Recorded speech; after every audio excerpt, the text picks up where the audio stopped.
A pregnant woman takes a morning walk. The neighborhood HOA president attacks her over a garden gnome. She falls. Both legs shatter. The baby fights for life. But the attacker doesn't know her husband is a Navy SEAL who will make sure justice is served, no matter what it takes. Before you watch full story, comment below from which country are you watching. Don't forget to subscribe for more amazing stories. The morning started like any other Tuesday.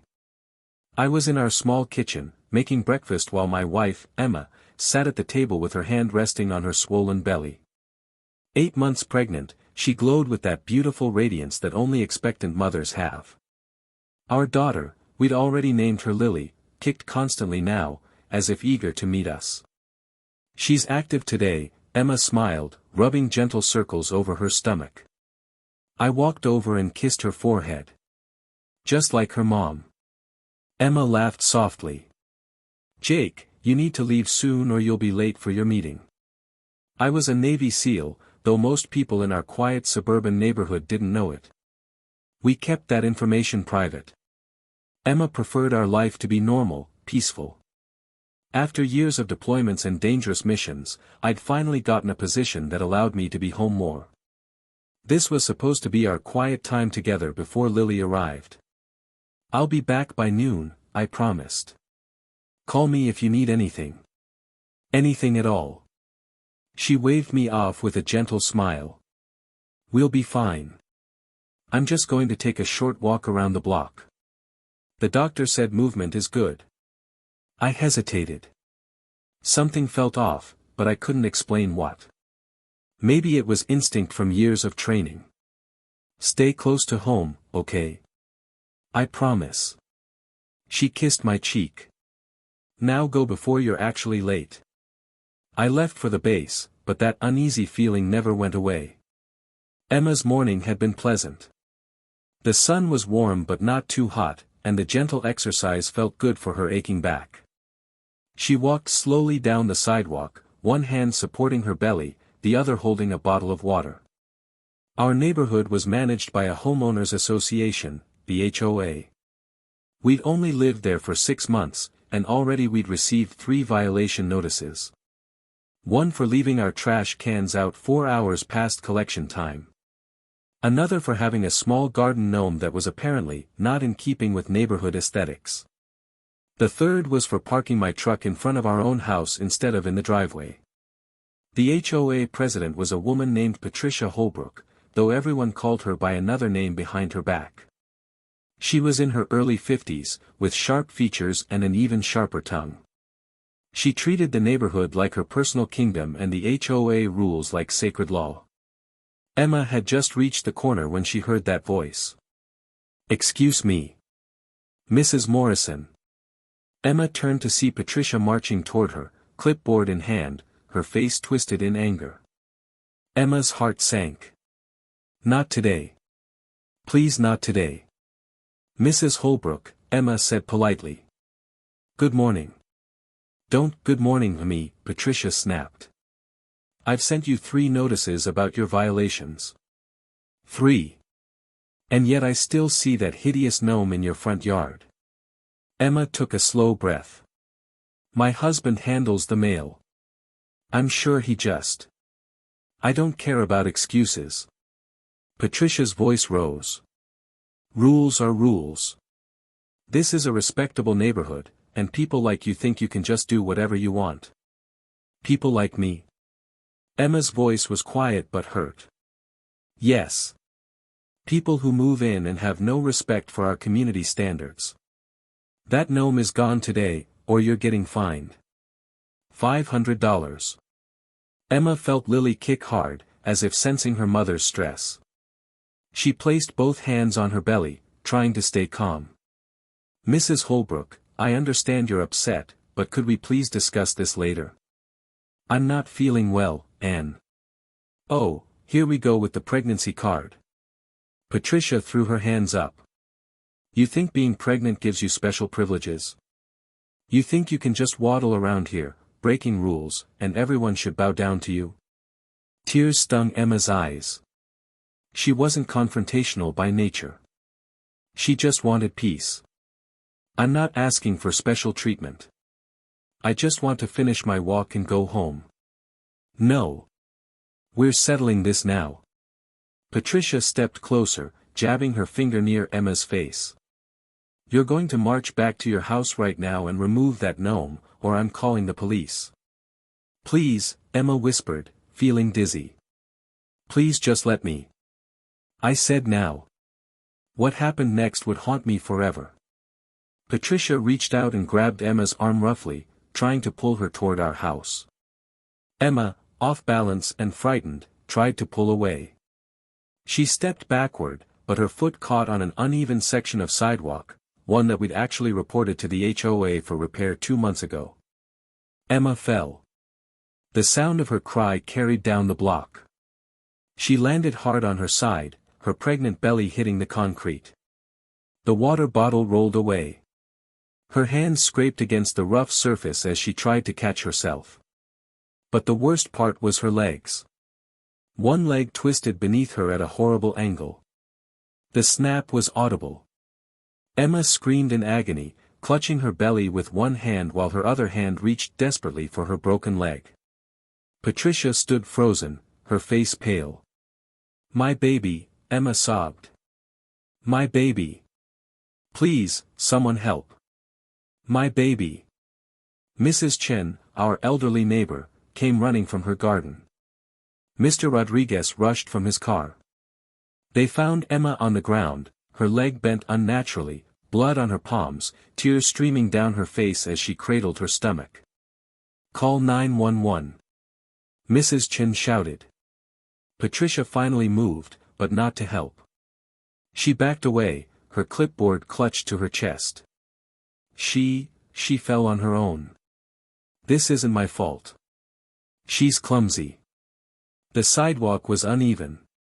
This isn't my fault. You pushed her. Mrs. Chen snapped. I saw you grab her. I didn't push. I was trying to, she needs to follow the rules. The ambulance arrived within minutes. Emma was crying so hard she could barely breathe, her entire body shaking with pain and fear. My baby, she kept whispering. Please save my baby. Please. Please. As they loaded her onto the stretcher, one of the paramedics noticed something that made his face go grim. We need to move fast. There's bleeding. I was in a tactical meeting when my phone buzzed. I normally kept it on silent during briefings, but something made me check it. 3 missed calls from Emma. 2 from a number I didn't recognize. Then a text from Mrs. Chen, Emma fell. Ambulance taking her to Memorial Hospital. Come now. My blood went cold. I didn't ask permission. I didn't explain. I just ran. The drive to the hospital was a blur. My hands gripped the steering wheel so hard my knuckles were white. My mind raced through scenarios, each one worse than the last. Emma. Lily. Both of them. Please, God. Please let them be okay. I burst through the emergency room doors. Emma Morrison. My wife. Where is she? The nurse at the desk saw my face and immediately picked up the phone. A doctor will be right with you, sir. Please, have a seat. Where is my wife?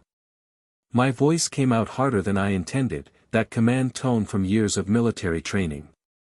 A doctor appeared, a young woman with kind eyes but a serious expression. Mr. Morrison. I'm Dr. Patel. Please, come with me. She led me to a private consultation room. My heart was pounding so hard I thought it might explode. Your wife has suffered serious injuries, Dr. Patel said gently. Her right leg is broken in 2 places. Her left ankle is fractured. She has deep lacerations on both hands. But Mr. Morrison. She paused, and I saw her eyes glisten. We're monitoring the baby very closely. Your wife hit her abdomen when she fell. There's been some bleeding. We're doing everything we can, but the next few hours are critical. The room spun. I sat down hard in the chair, my head in my hands. Can I see her? She's sedated right now. The pain was too severe. But yes, you can sit with her. They took me to her room. Nothing in my years of training, nothing in all the combat zones and dangerous missions, had prepared me for seeing Emma like that. She looked so small in that hospital bed. Her right leg was already in a temporary cast, elevated. Her left foot was wrapped. Both of her hands were bandaged. Her face was pale, tear-stained. The steady beep of the fetal monitor was the only sound that gave me hope. I pulled a chair close and took her bandaged hand carefully in mine. "I'm here, baby," I whispered. "I'm right here. You're going to be okay. Both of you. I promise." But even as I said it, I didn't know if that was true. Mrs. Chen came to the hospital that afternoon. She found me sitting by Emma's bed, still holding her hand. "Jake," she said softly. "I need to tell you what happened." She told me everything. How Patricia had confronted Emma. How she'd grabbed her. How Emma had fallen trying to pull away. How Patricia had stood there, more worried about blame than about helping. With each word, something cold and hard settled in my chest. I'd felt anger before. I'd felt rage in combat. But this was different. This was personal. This was my wife. My unborn daughter. Where is she now? My voice was calm. Too calm. "Jake," Mrs. Chen said carefully. "Don't do anything you'll regret." "Where is she?" Mrs. Chen hesitated, then sighed. "Probably at her house. Or at the HOA office." "But Jake, the police are already involved. Let them handle it." I nodded slowly, but I wasn't really listening anymore. Emma woke up that evening. Her eyes opened slowly, confused and frightened. Then she saw me, and tears immediately started falling. "Jake," she whispered. "The baby. Is she?" "She's still with us," I said quickly, squeezing her hand gently.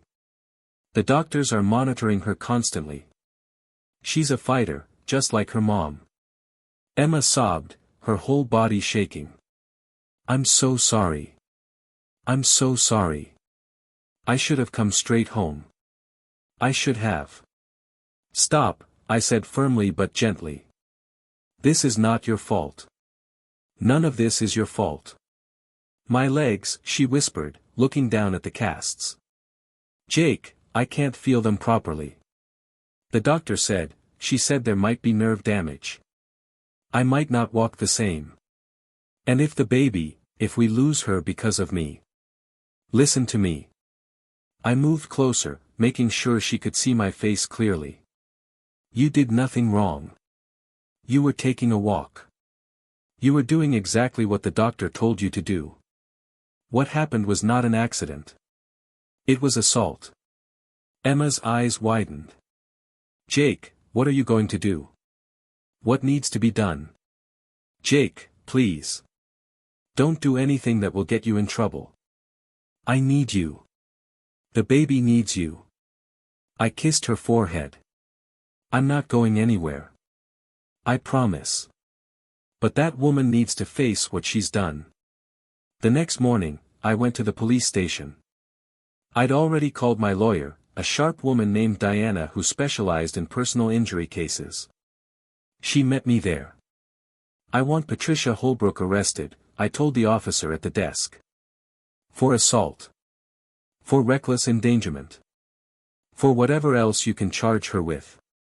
The officer, a middle-aged man named Detective Morris, looked at his notes. "Mr. Morrison, we've already spoken with Mrs. Holbrook. She claims your wife fell on her own due to an uneven sidewalk." "That's a lie." I kept my voice level. "There are witnesses. Mrs. Chen saw everything. Patricia grabbed my wife and caused her to fall. My wife is 8 months pregnant, and now she has 2 broken legs and our daughter might not survive." Detective Morris's expression softened. I understand your anger, sir. We're investigating. But these cases can be complicated. It's often he said she said. Diana stepped forward. Detective, we have an eyewitness who will testify that Mrs. Holbrook physically grabbed Mrs. Morrison. We have medical evidence of the severity of the injuries. We have a pattern of harassment documented through multiple HOA notices. This isn't complicated. This is assault and battery. We'll continue our investigation, Detective Morris said. But I have to be honest with you, pressing charges in a case like this can take time. Months, maybe. My daughter might not have months, I said quietly. The detective looked away. I'm sorry, Mr. Morrison. I truly am. I left the police station feeling like I was going to explode. The system was supposed to protect people. It was supposed to deliver justice. But Patricia Holbrook was at home, probably watching TV, while my wife lay in a hospital bed fighting for our daughter's life. I drove to the HOA office. It was a small building at the entrance to our neighborhood, barely more than a glorified shed. Patricia's car was in the parking lot. I walked inside. Patricia was sitting at a desk, typing on a computer. When she saw me, her face went pale. Mr. Morrison. I'm sorry about your wife, but... Don't. I walked closer, and she actually rolled her chair backward. Don't you dare say you're sorry. It was an accident. The sidewalk was uneven. I told her to be careful. You grabbed her. You yanked on her arm. You caused her to fall. That's not true. Who told you that? Mrs. Chen. She's old and confused. She didn't see what really happened. I leaned forward, placing both hands on her desk. I didn't raise my voice. I didn't need to. Years of leading men in combat had taught me that sometimes the quietest voice carries the most weight. My wife has 2 broken legs. She might never walk properly again. My daughter might die because of what you did. Do you understand that? My daughter. An innocent baby who hasn't even been born yet. Patricia's eyes darted toward the door. You're threatening me. I could call the police. Call them. Please. I'd love to have them hear this conversation. I didn't mean for her to fall. I was just trying to enforce the rules. The gnome has been a gnome. I stepped back, laughing without humor. You destroyed my family over a garden gnome. The rules apply to everyone. Get out, I said quietly. What? Get out of this office. Get out of this neighborhood. Get out of my sight before I forget that I'm a man who follows the law. Patricia stood up shakily. You can't tell me what to do. I'm the HOA president.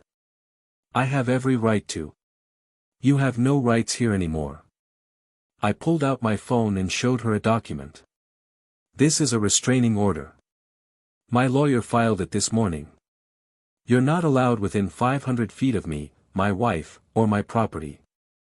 If you violate it, you go to jail. Her mouth opened and closed. You can't do this. The HOA board will. The HOA board is receiving a letter from my lawyer today.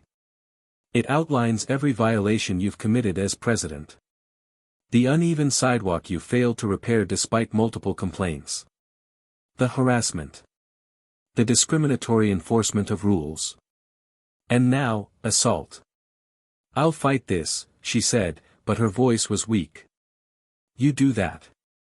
And while you're fighting, I'll be at the hospital with my wife, praying that our daughter survives. Because of you. I walked out. 3 days later, Emma went into emergency labor. The doctors said the stress and trauma had triggered it. Lily was coming early, too early. At 33 weeks, her lungs might not be fully developed. There could be complications. I held Emma's hand as they rushed her to the operating room for an emergency C-section. She was crying, terrified, her broken legs making everything more complicated. "I can't lose her," Emma sobbed. "Jake, I can't lose our baby girl." "You won't," I promised, though my own heart was breaking. "She's strong. She's going to be okay." They wouldn't let me in the operating room because of the emergency nature of the surgery. I stood outside, still in my clothes, pacing like a caged animal. Every minute felt like an hour. Then I heard it. A cry. Weak and small, but unmistakable. A nurse came out, her face tired but smiling. "Mr. Morrison. You have a daughter. She's small, only 4 pounds, and she needs to go to the NICU immediately. But she's breathing on her own. She's a fighter." I couldn't speak. Tears ran down my face, the first tears I'd cried since this nightmare began. "Your wife did beautifully," the nurse continued. "She's in recovery now. You can see them both soon." Lily Rose Morrison came into this world fighting. She spent the first 2 weeks in the NICU, in an incubator, with tubes and wires monitoring every breath. Emma was in a different wing, recovering from surgery and starting the long process of physical therapy for her legs. I split my time between them, running on coffee and pure willpower. The HOA tried to send us another violation notice, this time for my truck being parked in front of the hospital entrance when I was unloading Emma's wheelchair. I ripped it up. Patricia Holbrook hired a lawyer. Her lawyer sent us a letter claiming that Emma's fall was her own fault and threatening to countersue for defamation. Diana, our lawyer, smiled when she read it. "Let her try. We have witnesses, medical records, and a clear pattern of harassment. She's going to lose everything." But I didn't care about that anymore. I just wanted my family to be okay. Emma saw Lily for the first time when they wheeled her bed into the NICU. She was still in casts, still in pain, but none of that mattered when she saw our daughter. Lily was so tiny. She fit in my hands. Her skin was translucent, her eyes still developing. But she was alive. She was ours. Emma cried as she held her for the first time, carefully cradling that tiny body against her chest. "Hi, baby girl," she whispered. "Hi, Lily. Mommy's here. Daddy's here. We love you so much." I stood beside them, my hand on Emma's shoulder, looking at our daughter. This little fighter. This miracle. "We're going to be okay," Emma whispered, looking up at me with tears streaming down her face. "All of us. We're going to be okay." 6 weeks later, we brought Lily home. She was still small, still needed careful monitoring, but she was healthy. Her lungs were strong. Her heart was perfect. Against all odds, she'd made it. Emma was learning to walk again with the help of a physical therapist. The nerve damage wasn't as bad as they'd initially feared, but she'd never walk quite the same. She limped now, especially when she was tired. Sometimes her legs ached so badly she cried. But she never complained. Not once. The day we arrived home, the entire neighborhood was waiting. Mrs. Chen had organized it. There were balloons and a banner that read, "Welcome home, Lily." People we barely knew came to shake our hands and meet our daughter. They brought food, gifts, and most importantly, their support. "We're so sorry for what happened," Mr. Rodriguez said. "Patricia Holbrook doesn't represent this neighborhood. We're good people here. We've started a petition to remove her as HOA president," another neighbor added. "We have over 100 signatures already." I looked at Emma, who was crying again, but this time from happiness. "Thank you," she said. "Thank you all so much." The legal battle took 9 months. Patricia Holbrook fought every step of the way. She claimed Emma was lying. She claimed we were after money. She claimed the whole thing was a setup. But Diana was relentless. She brought in Mrs. Chen to testify. She showed the documented history of HOA harassment. She presented medical records showing the extent of Emma's injuries and the trauma to Lily. She even found other neighbors who'd been harassed by Patricia, establishing a pattern of aggressive behavior. The civil case ended with Patricia being ordered to pay $450,000 in damages, medical bills, lost wages, pain and suffering, and punitive damages for her conduct. Her homeowner's insurance refused to cover it because assault wasn't covered under her policy. She lost her house trying to pay. She lost her position as HOA president. She lost everything.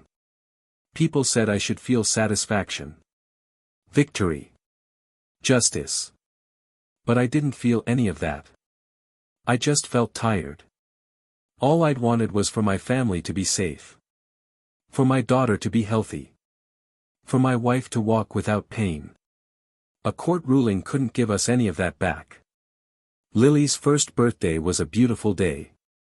We had a party in our backyard, the same yard with that controversial garden gnome, which we'd kept as a symbol of everything we'd survived. Emma had planted flowers around it, and it had become Lily's favorite thing to point at. "Gnome," she'd squeal, clapping her tiny hands. Emma stood beside me, one hand resting on my arm for balance. She still limped, but she could walk. She could run after Lily when our daughter toddled too fast. She was strong. "Can you believe it's been a year?" she asked, watching Lily smash her face into birthday cake while our friends and neighbors laughed. "Sometimes it feels like yesterday," I admitted. "Sometimes I still wake up thinking we're back in the hospital." Emma squeezed my arm. "But we're not. We're here. We made it." I pulled her close, kissing the top of her head. "We made it." Lily looked up at us, her face covered in frosting, and laughed, that pure, joyful sound that made everything we'd been through worth it. 2 years after the incident, I saw Patricia Holbrook at a grocery store. She looked different. Older. Worn down. She was alone, pushing a cart with just a few items in it. She saw me and immediately looked away, but there was nowhere to hide in the aisle. For a moment, I felt that familiar anger rise up. This woman had nearly destroyed my family. She'd broken my wife's legs. She'd almost killed my daughter. But then I thought about Emma, who chose forgiveness over bitterness. I thought about Lily, who knew nothing of the darkness that had marked her entrance into the world. I thought about the life we'd built in spite of what happened. I walked past Patricia without saying a word. Some battles aren't worth fighting. Some people aren't worth your anger. The best revenge, I realized, was living well. Was being happy. Was building a life full of love despite those who tried to tear it down. Emma got pregnant again when Lily was 3 years old. "Are you scared?" I asked her when she told me. She smiled, that same beautiful smile that had made me fall in love with her. Terrified. But also excited. We're not going to let what happened before steal our joy. Are we? No, I agreed. We're not. This time, the pregnancy was smooth. Easy, even. Emma went on walks every day, the same route where she'd fallen, as if reclaiming that space.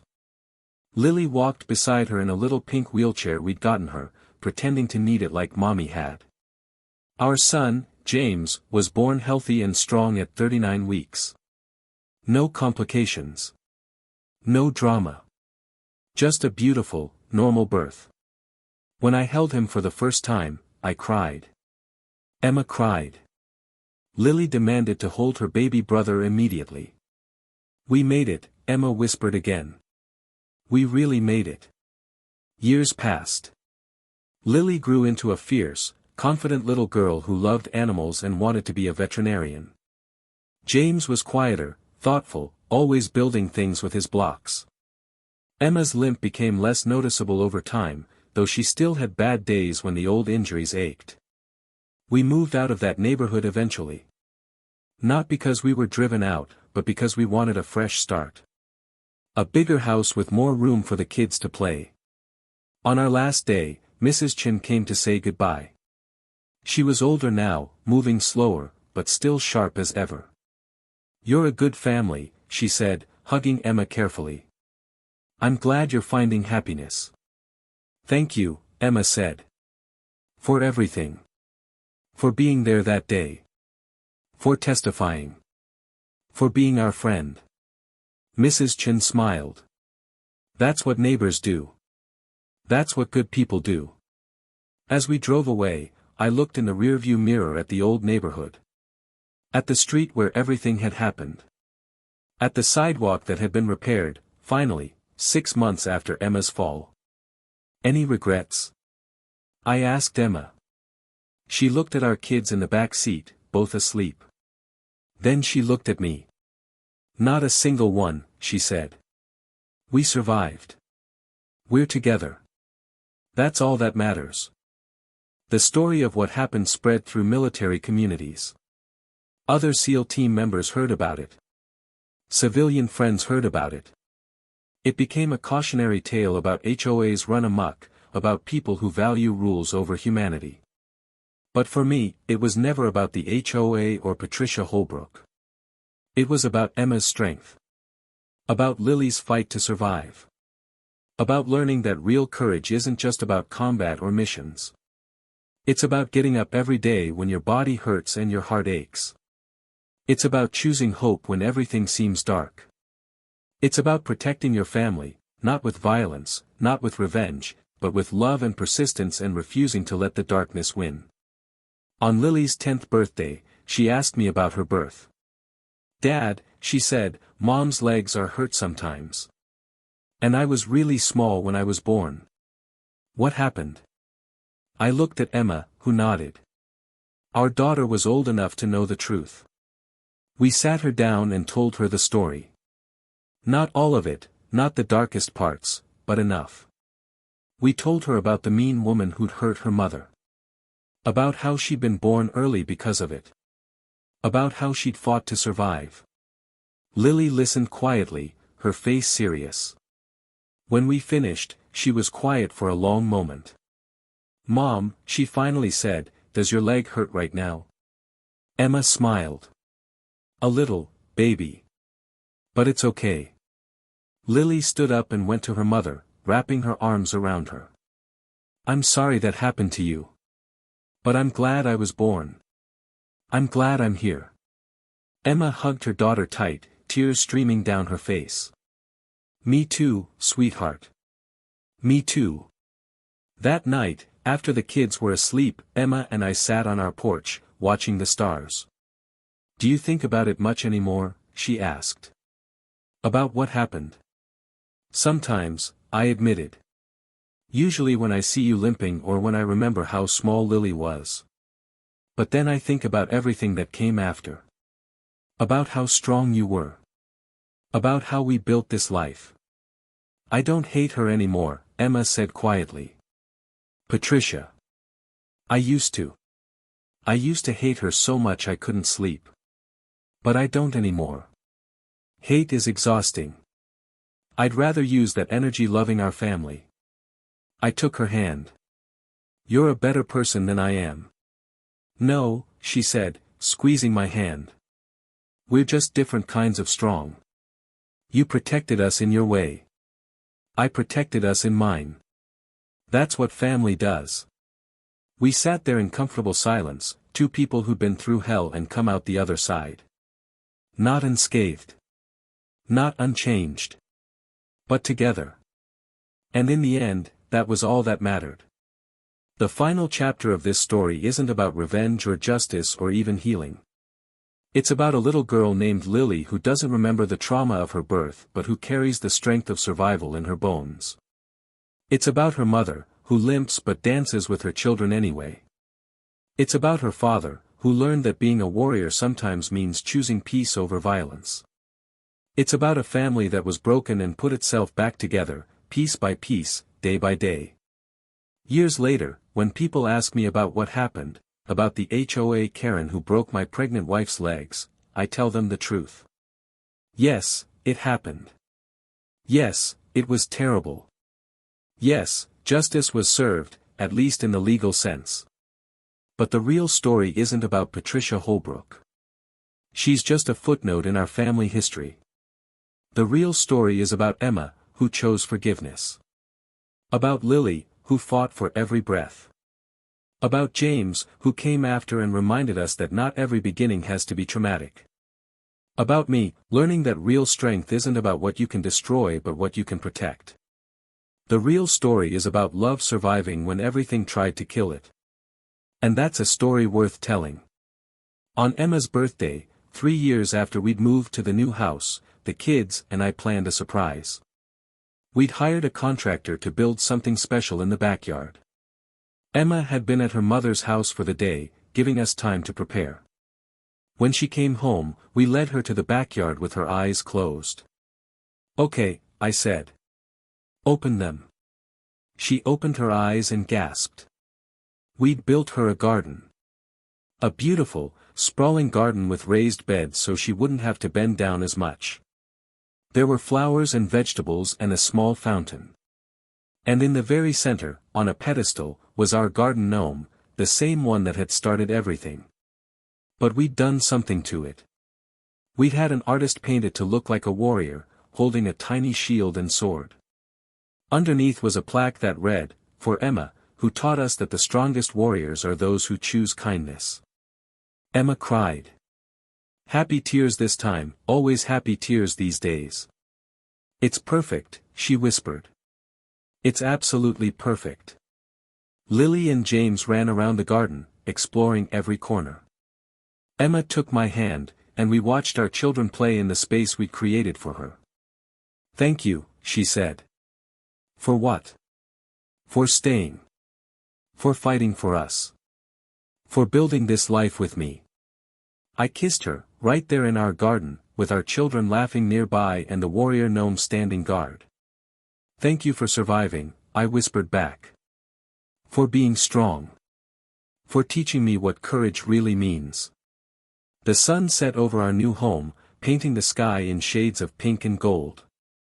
Our family, once broken, was whole. Our daughter, once fighting for every breath, was running and laughing. Our life, once shattered, was beautiful. Patricia Holbrook had tried to destroy us over a garden gnome. Instead, she'd shown us exactly how strong we were. And in the end, we didn't just survive. We thrived.